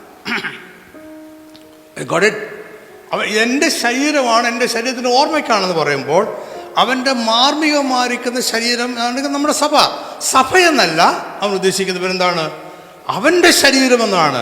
ഇത് അവൻ്റെ ശരീരമാണ്, അവൻ്റെ ശരീരത്തിൻ്റെ ഒരു ഭാഗമാണ് അവൻ നുറുക്കി നമുക്ക് നൽകുന്നത്. അപ്പോൾ നമുക്ക് ആരുമായിട്ട് മാത്രമേ ബന്ധമുള്ളൂ? അവനുമായിട്ട് മാത്രമേ നമുക്ക് ഇതോട്ട് ബന്ധമുള്ളൂ. 1 കൊരിന്ത്യർ 10:16 വാക്യം വേഗം വായിച്ച് നമുക്ക് നിർത്താം നമുക്ക്. നാം അനുഗ്രഹിക്കുന്ന അനുഗ്രഹപാത്രം, നാം അനുഗ്രഹിക്കുന്ന ഈ അനുഗ്രഹ പാത്രം, നമ്മൾ വീഞ്ഞിലേക്ക് വരികയാണ്, വൈൻഡപ്പ് ചെയ്യുകയാണ്. നമ്മൾ പറഞ്ഞു 4 കപ്പ് വീഞ്ഞ് അവർ കുടിക്കുന്നത്, 4ാമത്തെ കപ്പ് വീഞ്ഞ് കുടിച്ചു കഴിഞ്ഞ് പിന്നെ ലഹരി ഒന്നും കുടിക്കാറില്ല. ഇവിടെ കൊരിന്ത്യ ലേഖനം 11-ാമത്തെ അധ്യായത്തിൽ പൗലോസ് വ്യക്തമായിട്ട് പറയുന്നുണ്ട്, അത്താഴം കഴിഞ്ഞ ശേഷം അവൻ അപ്പമെടുത്ത് വാഴ്ത്ത് നുറുക്കി ശിഷ്യന്മാർക്ക് കൊടുത്തു. അതിനുശേഷം അവൻ പാനപാത്രം എടുത്തു. അത്താഴം കഴിഞ്ഞതിന് ശേഷം എടുത്ത പാനപാത്രം 3ാമത്തെ പാനപാത്രമാണ്. 3ാമത്തെ പാനപാത്രം, ഓക്കെ, 3ാമത്തെ വീഞ്ഞാണ് അവൻ എടുത്തത്. ഞാൻ നേരത്തെ പറഞ്ഞോട് അവർക്ക് മുമ്പിലെല്ലാം ഓരോ വീഞ്ഞ് കപ്പുണ്ട്, അതിനകത്ത് ഒഴിച്ചൊഴിച്ചാണ് കുടിക്കുന്നത്. ഈ 3ാമത്തെ വീഞ്ഞിനെ വിളിക്കുന്ന പേരാണ് the cup of blessing. The cup of blessing. നിങ്ങൾക്ക് ഇതേ വാക്യം തന്നെ ഈ കൊരിന്ത്യ ലേഖനത്തിൽ നമ്മൾ വായിച്ച വാക്യം തന്നെ ഇംഗ്ലീഷ് വായിച്ചാൽ നിങ്ങൾക്കത് മനസ്സിലാകും. The cup of blessing. 4ാമത്തെ കപ്പിനെ വിളിക്കുന്നത് ദ കപ്പ് ഓഫ് പ്രൈസ് എന്നാണ്. The cup of praise. അപ്പോൾ പൗലോസ് പറയാണ്, നാം അനുഗ്രഹിക്കുന്ന അനുഗ്രഹപാത്രം ഇത് 3ാമത്തെ കപ്പാണ്. 4ാമത്തെ കപ്പ് വീഞ്ഞ് യേശു കുടിച്ചില്ല. അത് പറഞ്ഞിട്ട് ഞാൻ അവസാനിപ്പിക്കാം. 3ാമത്തെ കപ്പ് യേശു കുടിച്ചു, 4ാമത്തെ കപ്പ് യേശു കുടിച്ചില്ല. മത്തായി 26:29 വാക്യം. എന്റെ പിതാവിന്റെ രാജ്യത്തിൽ നിങ്ങളോടുകൂടെ പുതുതായി കുടിക്കും നാൾ വരെ. 3ാമത്തെ കപ്പ് അനുഗ്രഹത്തിന്റെ നാം അനുഗ്രഹിക്കുന്ന അനുഗ്രഹത്തിന്റെ പാത്രത, കപ്പ് ഓഫ് ബ്ലെസ്സിങ് എന്നവർ വിളിക്കുന്നത്, യഹൂദന്മാർ വിളിക്കുന്ന 3ാമത്തെ കപ്പാണ്. ആ 3ാമത്തെ കപ്പ് വീഞ്ഞ് ശിഷ്യന്മാർക്ക് കൊടുത്തിട്ട് പറഞ്ഞു, നിങ്ങളിത്, ലൂക്കോസ് പറയുന്നുണ്ട്, നിങ്ങളിത് പങ്കിട്ട് കുടിച്ചുകൊള്ളുവീൻ. ലൂക്കോസ് പറയുന്നത് പങ്കിട്ട് കുടിച്ചുകൊള്ളുവീൻ എന്നാണ്. ബാക്കി ആരും ആ വാക്ക് ഉപയോഗിക്കുന്നില്ല. പങ്കിട്ടു എന്ന് പറയുന്ന വാക്ക് ഉപയോഗിക്കാൻ അതിനൊക്കെ കാരണങ്ങളുണ്ട്, അങ്ങനെ ലൂക്കോസ് ഉപയോഗിക്കാനുള്ള കാര്യം. എനിവേ അവർ പങ്കിട്ടത് കുടിച്ചു കഴിഞ്ഞപ്പോൾ യേശു പറഞ്ഞു, 3ാമത്തെ കപ്പ്, ഇതൊരു കപ്പ് ഇരിപ്പുണ്ട്, 4ാമത്തെ കപ്പ് ഇരിപ്പുണ്ട്. പക്ഷെ യേശു പറഞ്ഞു, എൻ്റെ പിതാവിൻ്റെ രാജ്യത്തിൽ നിങ്ങളോടുകൂടെ പുതുതായി കുടിക്കുന്ന നാൾ വരെ ഞാൻ ഈ 4ാമത്തെ കപ്പ് വൈൻ കുടിക്കില്ല. കാരണം ഈ 4ാമത്തെ കപ്പ് വിടുതലിൻ്റെ പൂർണ്ണതയെ കാണിക്കുന്നതാണ്. ഓക്കെ, ഈ 4ാമത്തെ കപ്പ് വിടുതലിൻ്റെ പൂർണ്ണതയെ കാണിക്കുന്നതാണ്. ഒറ്റ വാക്യം കൂടെ വായിച്ചിട്ട് നിർത്തുവാണ്. പുറപ്പാട് പുസ്തകം 6:6-7 വാക്യം. അതുകൊണ്ട് നീ ഇസ്രായേൽ മക്കളോട് പറയേണ്ടത്, ഇസ്രായേൽ ജനത്തിനോടുള്ള ദൈവത്തിന്റെ വാഗ്ദത്തം നിങ്ങൾ ശ്രദ്ധിക്കണേ. ഇസ്രായേൽ ജനത്തിനുള്ള ദൈവത്തിന്റെ വാഗ്ദത്തം ഇങ്ങനെയാണ്, വായിച്ചോ. ഞാൻ യഹോവ ആകുന്നു, ഞാൻ നിങ്ങളെ മിസ്രൈമ്യരുടെ ഊഴിയവേലയിൽ നിന്ന് ഉദ്ധരിച്ച്. ഒന്ന്, ഞാൻ നിങ്ങളെ മിസ്രൈമ്യരുടെ ഊഴിയവേലയിൽ നിന്ന് ഉദ്ധരിച്ച് ഞാൻ നിങ്ങളെ ഉദ്ധരിക്കും. ഓക്കെ, വാഗ്ദത്തങ്ങൾ 1, ഞാൻ നിങ്ങളെ ഉദ്ധരിക്കും. വീണ്ടും വായിച്ചോ. അവരുടെ അടിമയിൽ നിന്ന് നിങ്ങളെ വിടുവിക്കും, ഞാൻ നിങ്ങളെ വിടുവിക്കും. ഞാൻ നിങ്ങളെ ഉദ്ധരിക്കും, ഞാൻ നിങ്ങളെ വിടുവിക്കും. 3ാമത്തത്, നീട്ടിയിരിക്കുന്ന ഭുജം കൊണ്ടും മഹാശിക്ഷാവിധികൾ കൊണ്ടും നിങ്ങളെ വീണ്ടെടുക്കും. ഞാൻ നിങ്ങളെ വീണ്ടെടുക്കും. അതാണ് 3ാമത്തെ കപ്പ്. 3ാമത്തെ കപ്പ് 2 കപ്പ് അത്താഴത്തിന് മുമ്പ് കുടിക്കുന്നതെന്ന് ഞാൻ പറഞ്ഞു.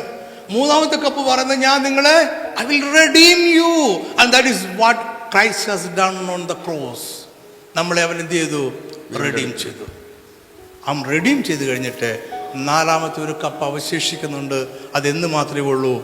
പിതാവിൻ്റെ രാജ്യത്തിൽ നമ്മളോട് കൂടെ മാത്രമേ അവൻ കുടിക്കത്തുള്ളൂ.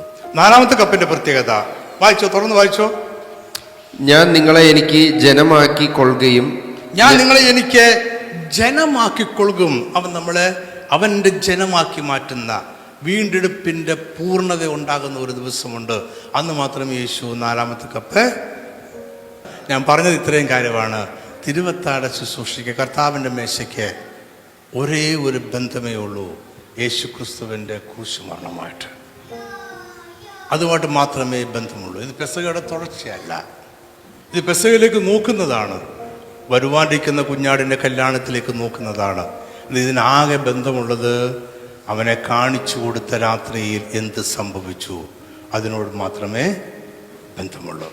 നമ്മുടെ വീണ്ടെടുപ്പ് പൂർണ്ണമായിട്ടില്ല. അവൻ നമ്മളെ അവൻ്റെ സ്വന്തം ജനമാക്കി മാറ്റുന്ന ഒരു ദിവസമുണ്ട്. അന്ന് പിതാവിൻ്റെ രാജ്യത്തിൽ നമ്മളോട് കൂടെ അവൻ എന്ത് ചെയ്യും? 4ാമത്തെ കപ്പ് വീഞ്ഞു കുടിക്കും. അന്ന് നമ്മുടെ വീണ്ടെടുപ്പ് പൂർണ്ണമാകും. കർത്താവ് നിങ്ങളെ അനുഗ്രഹിക്കട്ടെ.